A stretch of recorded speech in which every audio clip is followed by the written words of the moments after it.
কল্পনা করুন আপনি এমন একজন মানুষের গল্পে হারিয়ে যাচ্ছেন যে প্রতারণার মাস্টার, যার প্রতিটি পদক্ষেপ একটি ধাঁধা এবং যার প্রেম আপনাকে প্রশ্ন তুলতে বাধ্য করবে কে আসলে কাকে ঠকাচ্ছে।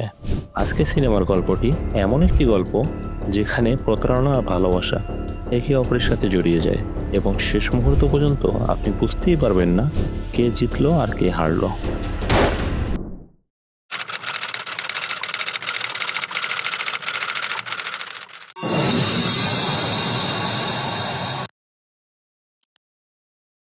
সিনেমার শুরুতে দেখানো হয় রাতের আলোয় ঝলমলে নিউ ইয়র্ক সিটির একটা বিলাসবহুল বার।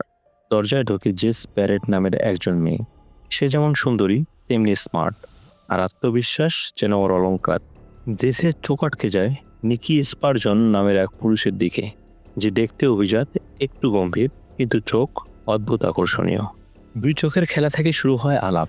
আলাপ জমে ওঠে, রসায়ন তৈরি হয়। পরিস্থিতি গরম হতে না হতেই জেস নিকিকে নিয়ে যায় হোটেল রুমে। কিন্তু ঠিক তখনই একজন বন্দুক নিয়ে ঘরে ঢোকে। বন্দুকধারী বলে, আমি জেসের স্বামী, এবং বন্দুক তুলে ধরে নিকির মাথায়। ঘরটাতে থমথমে পরিবেশ সৃষ্টি হয়, কিন্তু নিকি এই অবস্থায় নিঃশব্দে হেসে ওঠে।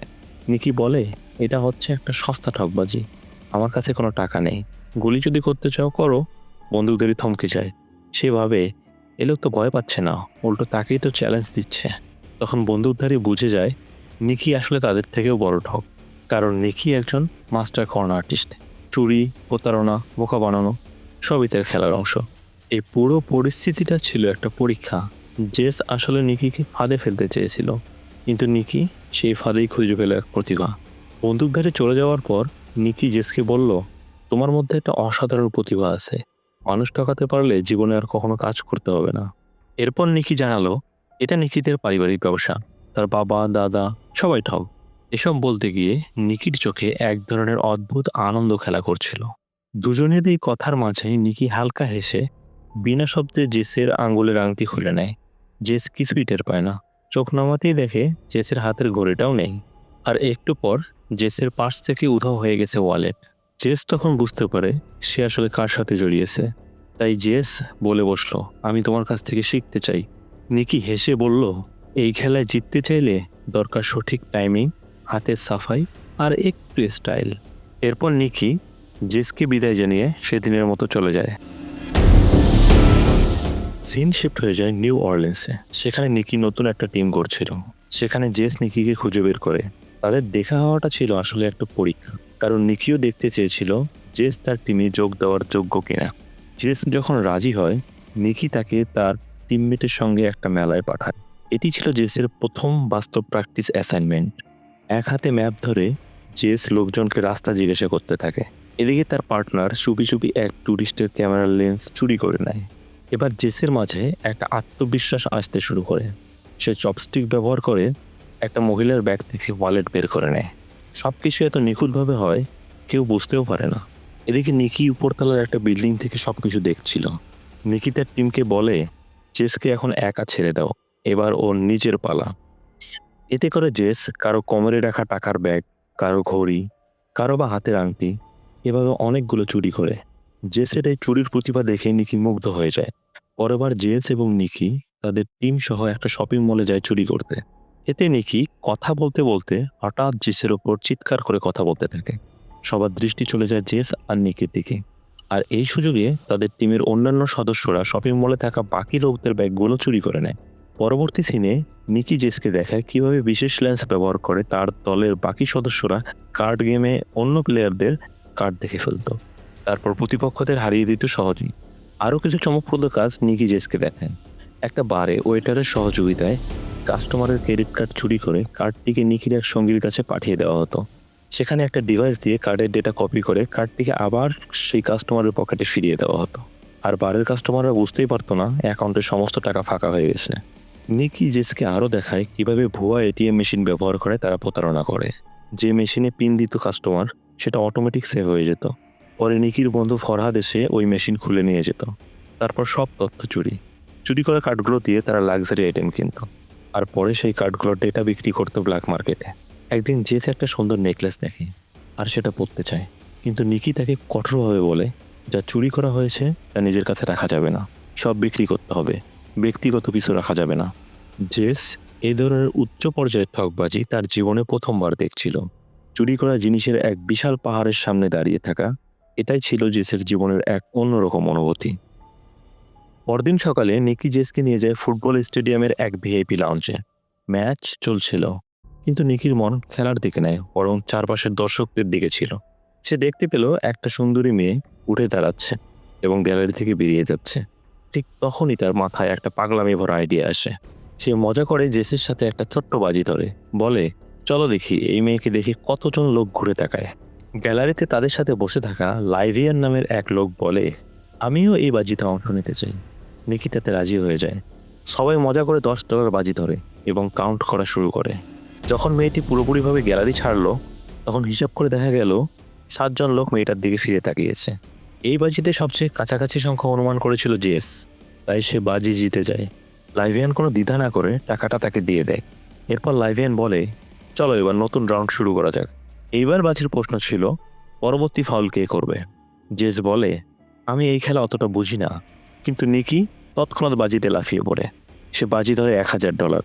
হুইসেল বাজতেই রেফারি ফাউলের সংকেত দেয়। আর যেই দলের পক্ষে নিকি বাজি ধরেছিল, প্রায় সেই দলের ফেভারে যায়। ফলে নিকি বাজি জিতে যায় এবং টাকাটা নিজের পকেটে ভরে নেয়। লাইভিয়ান বাজি হেরে গিয়ে আরও বেশি উত্তেজিত হয়ে ওঠে। লাইভিয়ান বলে, চলো এবার $5000 বাজি ধরি। প্রশ্ন ছিল, এবার খেলোয়াড় বলটা পাস করবে নাকি নিজে নিয়ে দৌড়াবে। তবে নিকি $5000 বাজিতে কিছুটা দোটানায় পড়ে যায়। তবু শেষ পর্যন্ত সে রাজি হয়ে যায়। লাইভিয়ান অনুমান করে যে খেলোয়াড় দৌড়াবে, আর নিকি বলে সে বলটা পাস করবে। হুইসেল বাজতেই প্লেয়ার সত্যি সত্যি দৌড়ানো শুরু করে। ফলে নিকি বাজি হেরে বসে। এখন নিকির মনে হয় হারলেও খুব একটা ক্ষতি হয়নি। সে বলে, চলো এবার থামি। সে জেসকে কফি খেতে যাওয়ার প্রস্তাব দেয়, কিন্তু লাইভিয়ান তাকে থামিয়ে দেয়। লাইভিয়ান বলে, তুমি ভিআইপি গ্যালারিতে বসে আছো, বোঝাই যাচ্ছে তোমার টাকার অভাব নেই। $5000 দিয়ে কি আর এমন হয়। চলো এবার $10,000 বাজি ধরি। শেষ পর্যন্ত নিকি রাজি হয়ে যায়।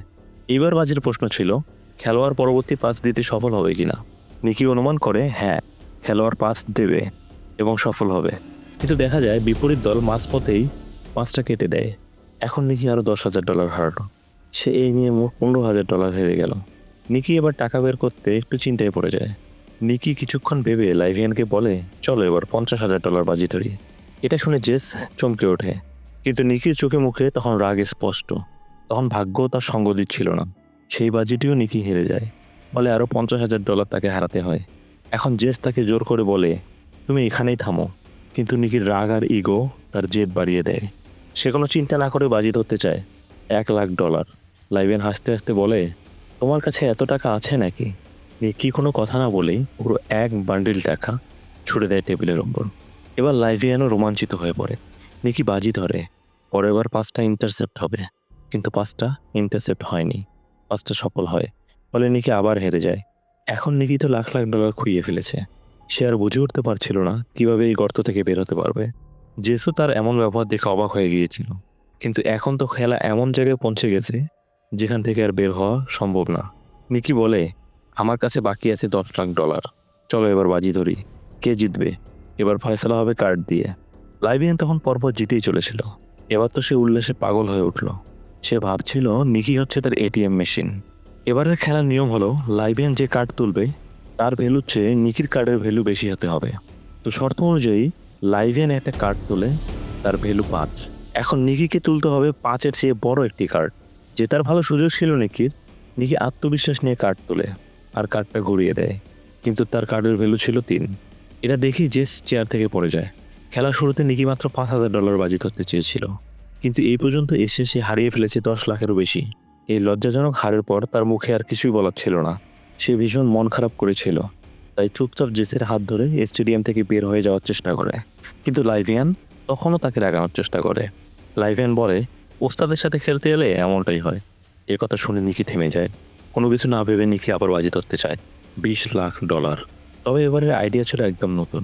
নিকি চ্যালেঞ্জ করলো লাইভিয়ান দূরবীন দিয়ে মাঠের যে কোনো একজন র্যান্ডম খেলোয়াড়কে বেছে নেবে, আর যদি নিকি সেই খেলোয়াড়ের জার্সি নাম্বার সঠিকভাবে বলতে পারে তাহলে সে বাজি জিতবে। বাজির এইরকম শর্ত শুনে লাইভিয়ান ভ্যাবাচাকা খেয়ে গেল। সে বলল, এটা তো একদম মাথা ঘুরিয়ে ফেলার মতো শর্ত। লাইভিয়ান মনে মনে ভাবছিল, নিকি কি নিজের পায়ে নিজেই কুড়াল মারতে যাচ্ছে। আবার সেটাও ভাবছিল, নিকি কোনো চিটিং করছে না তো। তাই তাই লাইভিয়ান সন্দেহ দূর করতে চাইল। নিকি তখন বলল, এবার আমি কোনো অনুমান করব না, আমার গার্লফ্রেন্ড জেস অনুমান করবে। এতে জেস রেগে গিয়ে নিকির দিকে তাকালো। সে কিছুই বুঝতে পারছিল না। জেস উত্তেজিত হয়ে নিকিকে বলল, এই মাঠে এতগুলো প্লেয়ার, তার ভেতর আমি কিভাবে অনুমান করব?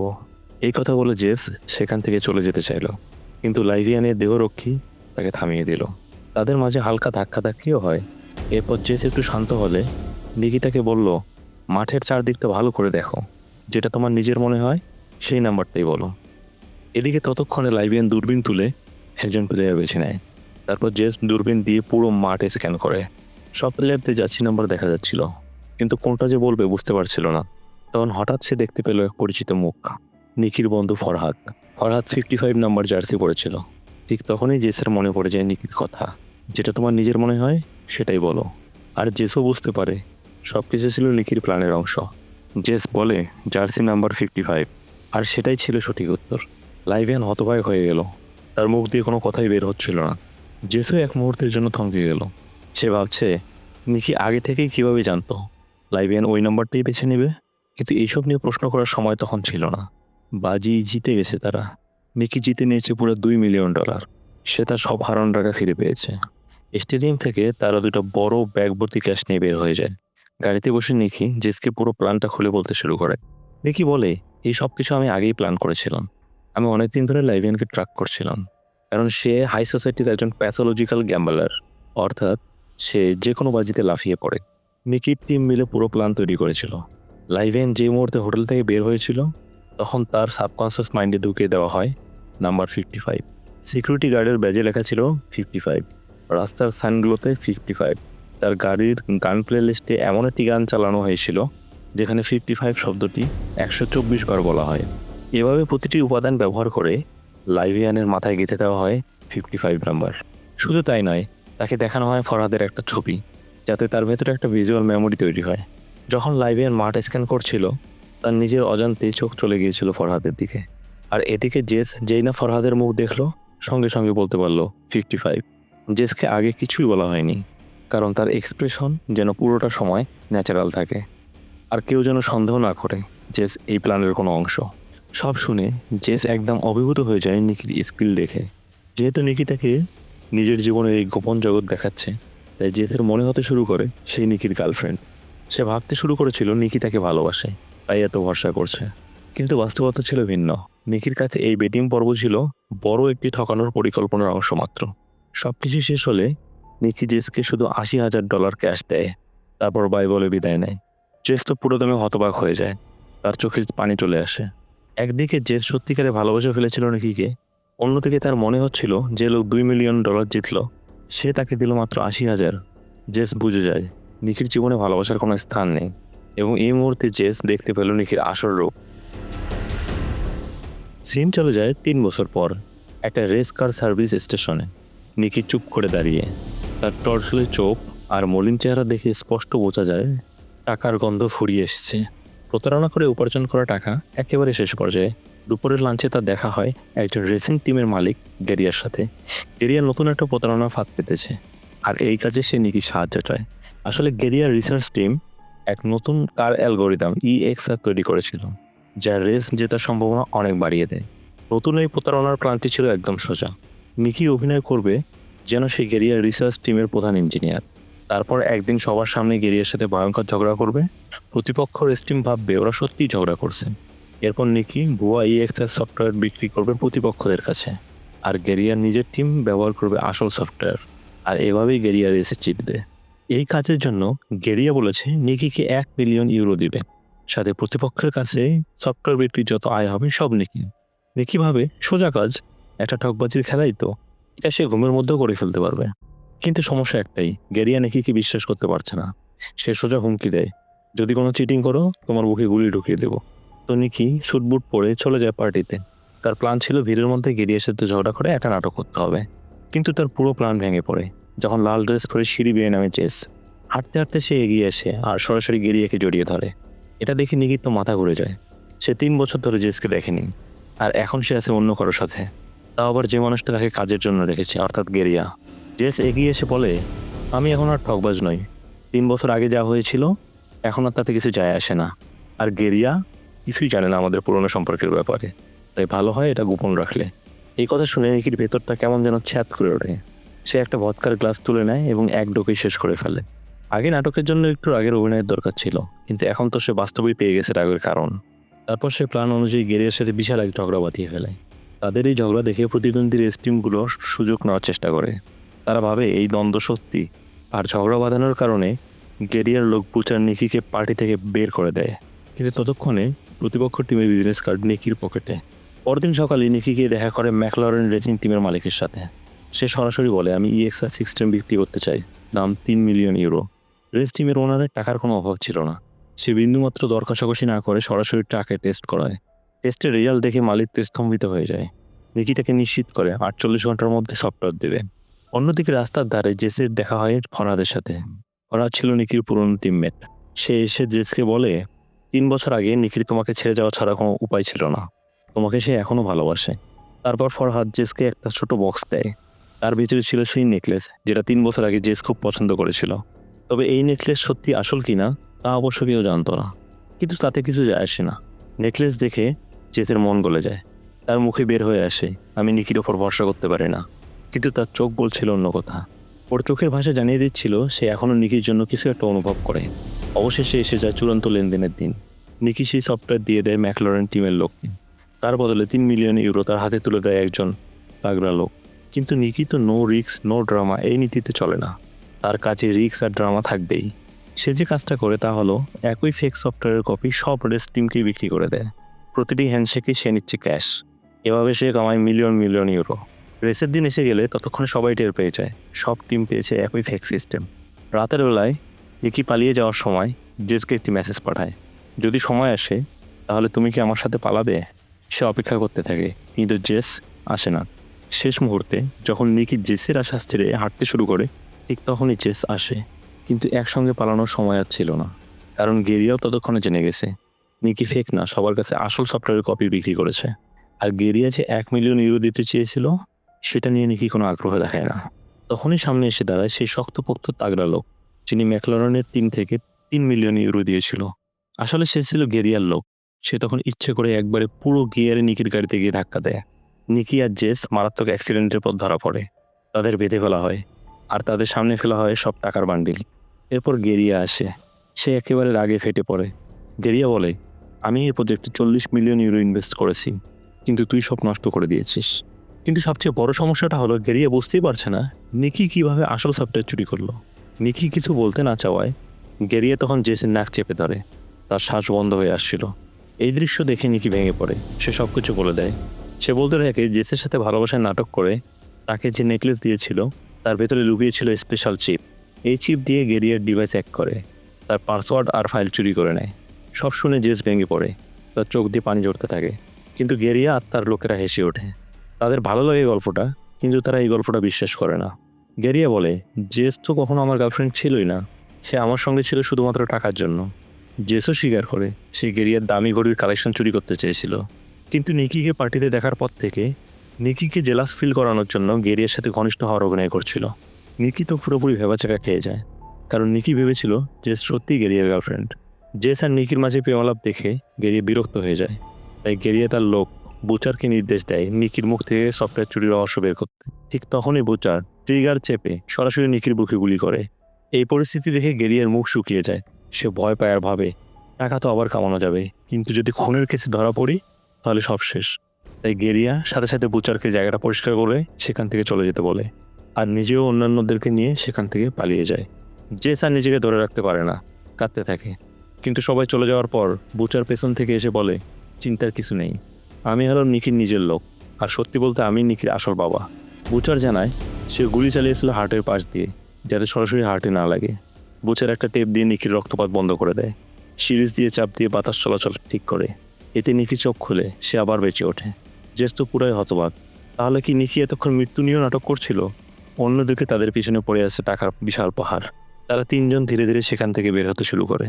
আসলে নিকি একজন এতিম। এই বুচারই তাকে বড় করেছে। তার কাছেই শিখেছে চুরি, প্রতারণা আর বুদ্ধির খেলা। সে সবসময় নিকিকে সাবধান করেছে কখনো আবেগী না হতে। কিন্তু এবার নিকি সেই নিয়ম ভেঙেছে। সে সত্যিকারে ভালোবেসে ফেলেছে জেসকে। সবশেষে বুচার তাদের রাস্তার মাঝে নামিয়ে দিয়ে সব টাকা নিয়ে চলে যায়। নিকির কিছুই অবশিষ্ট রইল না। কিন্তু হাসপাতালে যাওয়ার পথে নিকির চোখে পড়ে জেসের হাতে গেরিয়ার 2 লক্ষ ইউরোর দামি ঘড়ি। তারা একে অপরের দিকে চেয়ে হেসে ফেলে, কারণ তারা জানে এই চালাকি আর হাতের সাফাই দিয়ে তারা কখনো দুনিয়ায় না খেয়ে মরবে না। তো বন্ধুরা, এই ছিল আজকের ঠকবাজির খেলায় প্রেম আর প্রতারণার যুদ্ধ, সেই সাথে একাধিক টুইস্টে ভরপুর এক দুর্দান্ত সিনেমা। কেমন লাগলো কমেন্টে জানাবেন, সেই সাথে সাবস্ক্রাইব করে পাশে থাকবেন।